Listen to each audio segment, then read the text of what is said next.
Alright, this is Shroud of the Avatar, and we are doing Nightshade Pass Part 2. Part 1 was basically just running through Nightshade Pass to get from one end to the other of the world map, and the two main exits. Part 2 will be exploring the fortress a little bit. I won't go into too much detail as far as down every path or whatnot, but I will explain what's in each path. So, the purpose of the Nightshade Pass Fortress is there's a dungeon in the back at the top called Hilt Fortress, controlled by the kobolds, at least on the higher levels, and then as you get deeper and deeper, you start getting into some other things. Alright, so let's work our way down, and go check out some of the fortress elements.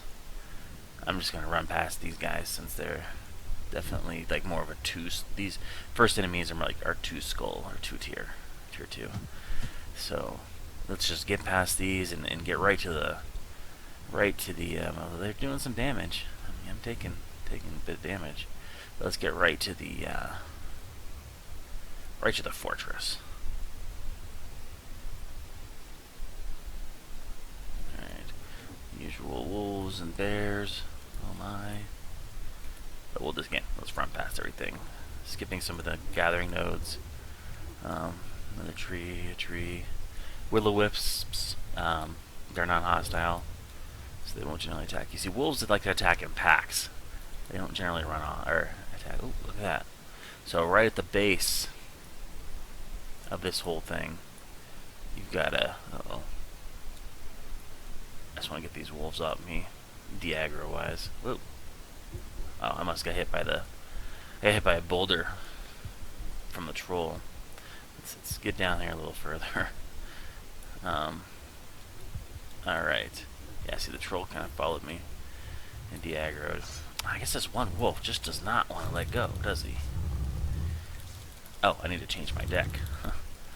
This isn't good. I have my deck set to training, which is not cool. My training deck is what I use when I want to train a specific ability and I don't want to do it in combat. I can go to a target dummy or something and I can just train like a few different skills to get it to the way I want. So let's equip my knight deck too, which is my primary. Oh, I'll take my combat stance off. Equip. There we go. Now the right glyphs will show up. Alright. So yeah, this is a troll. He's got quite a bit of hit points, and as you saw earlier, he hit me pretty hard with one boulder. So we're just gonna avoid him. I'm gonna get by another rock here, most likely. And he'll follow pretty far. He'll follow up the ramp. So we want him to de-aggro. There we go. Alright, so, well, he's not going to de-aggro, but run from the troll. Oh, he de-aggroed. Okay, now he's finally de-aggroed. Great. So, the fortress is made up of, as you can see, these wall fortifications. And we're not going to go down each path, but there's resources and enemies to kill down each path. There's nothing really special. There's also always a gate or a doorway that lets you go up on top. So as we run up the stairs, you can see there's a door here and lets us kind of run across the top. There's really nothing special on each level. Sometimes there's a unique little scene like this, and then whatnot. So let's keep running. All right, same thing that way, guys. Wow, they're really. Now, once you get them to this area, they start to turn more into like a tier 2 kind of area, tier 2, tier 3, and the higher you go, the higher the enemies get along the tier level. Again, and more enemies and resources down those edges. Let's just keep going. So we're definitely this is the second level. Okay. Let's keep going all the way up. This isn't going to be a very long video. This is more of a, what to expect. There are, again, lots of resources down these edges. And a lot of exploring to do. It's kind of fun. But again, nothing major. All right, so now we are at we're at the 4th level. I think we ran past the 3rd level. So this is the 4th level. The enemies up here are definitely like a high tier 3, tier 4. And we're just gonna run like the wind. Alright, so before I go to the dungeon, let's kind of evade these guys, see if they follow us upstairs. Now they often do, so now we can kill a couple. If I can kill all this many at once, that's quite a few guys. Defenses, yeah, I probably need to run here, because that's a lot. I didn't quite expect this many to follow me. Okay, time to move. Oh, skeleton. It's mage too. Yeah, this is not good. I'm probably gonna die here. Oh, here we go. Oh no, we don't want to die.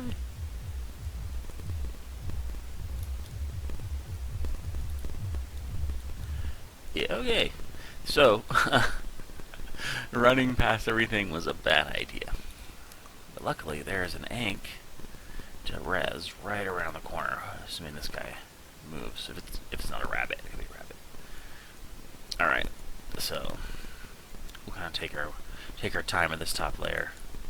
But as you can see from here, you know, we've made it through all 4 levels of defenses, all the way to the top. The 3 lower levels, and then the 4th level is this right here.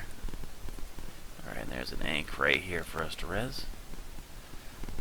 Alright. And we cannot jump across this, otherwise I'd jump across and show you. But since we're res, might as well kill everything.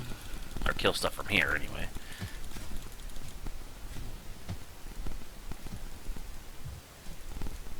If I can hit them, I'm having a hard time hitting them today. Wow.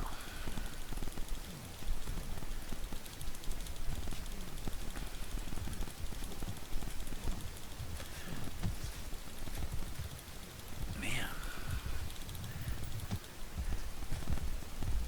This is not going well today. Usually I have no problem here. Maybe it's because I go a little slower.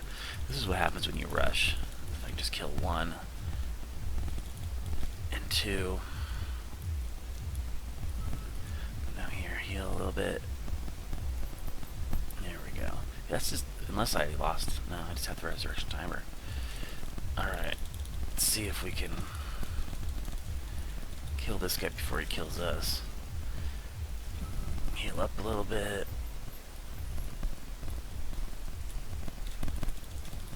Wow, that was touch and go for a minute. Yeah, usually I take my time and I don't just try and rush through to the end. Especially at this area, since this is definitely a little higher than the lower part of the area. Again, it's technically a tier 3 skull zone, but when you start, it's kind of more of a tier 2, and then it moves into a tier 3, and then we're kind of in a tier 3, tier 4 at the top up here. So, wasn't there another guy? Or did I just loot all 3? I didn't notice. While we're running our focus and health regen, let's explore down this way a little bit. There's a Nightshade. Nightshade likes to hang out near castle walls, ruins, you know, the dead, undead areas. Same thing with Mandrake. They like to kind of hang out in that area. Alright. Well, not like they you know, chose to, but that's where they're generally found. Alright.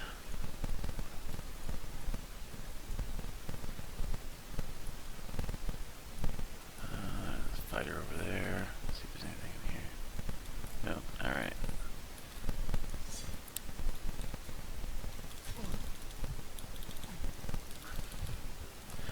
Some defenses. See if I can get my flaming sword ability to work at 14%.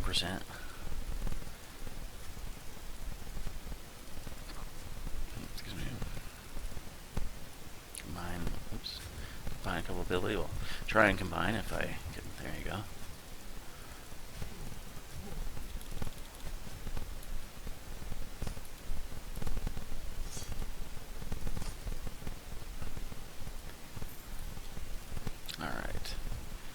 these things. Breaking stuff's always good. Usually you can find, well, almost always money, and then sometimes you can find useful stuff, like that was a piece of ore for free. Sometimes you can find potions, scraps, which are useful. Alright. Why is there a fire during the daytime? They're just wasting wood. Alright, and my guy chose to sit on the stool in kind of a weird position. That's alright. Alright, so... Oh, we're ready? Alright. Let's get in there to the dungeon real quick. Or, let's explore the inner area. And then we'll proceed to the dungeon. For now, like I said, I just want to demonstrate how to get here and what to expect on your way up. I guess I should use some defensives.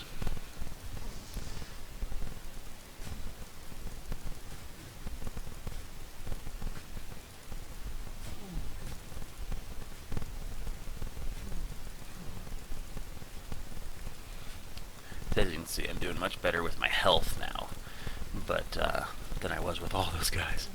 I'm running through focus a bit fast, but they changed focus recently, and a major reduction in your regeneration, and it's definitely showing. I think somewhere in the middle, from the old value to the new value, would be good, and then yeah. And of course, I'd use potions if I didn't have to waste slots here for them. So hopefully they take one of my ideas and give me like a 5-slot consumable bar right here where I can put potions and food and whatnot. I think that would be great. Definitely make it a bit easier to. I'd be more willing to use potions and stuff then, which I think would help stimulate the economy, use of resources and whatnot.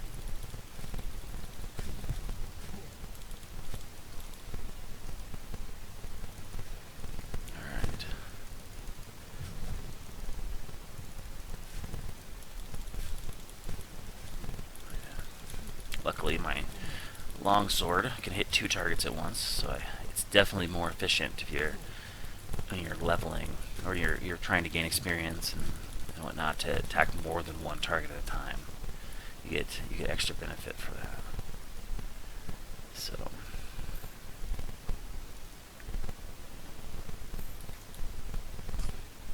Alright, let's go to the top again this time. Take a look at what we just ran through. So really? Oh, he must have stayed up here from the last time. Normally they're not here. Oh, he killed the archer and stayed up here. That's funny. You know, the most deadly enemies are the mages, followed by the archers. For some reason, they're just... Man. I'm out of focus. Let's combine. There we go. And since body's here, you might as well loot it. Why not? Why waste it? Again, you could explore all of these, down all these extra paths between the fortress layers and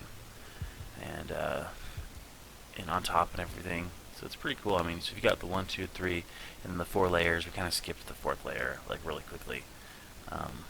As soon as you come through the gate, you just kind of come up already into the 5th area. But it's a nice view. You know, we started up over here, we came down along the edge and worked our way up. It's really nice. Alright, and so that right there, that door is how you get to the Hilt Fortress. All you have to do is run up to it and click on it. If you go that direction, you can go into like a little side barracks area for the kobolds. There's one on each side. They don't really seem to have anything in there, except for weapon racks and a few things you can take or break. But it's a cool little area. Kill a bunch of guys and then run into the fortress. I will be doing a run through of the Hilt Fortress, which is actually one of the very important fortress, namely because of the obsidian forge and stuff that are available through there. It's as far as I know, it's the only place that there is an obsidian forge. There might be others, but it's the only one I've found. So, all right. So this was again the Nightshade Pass on the fortress side of the scene. So, all right.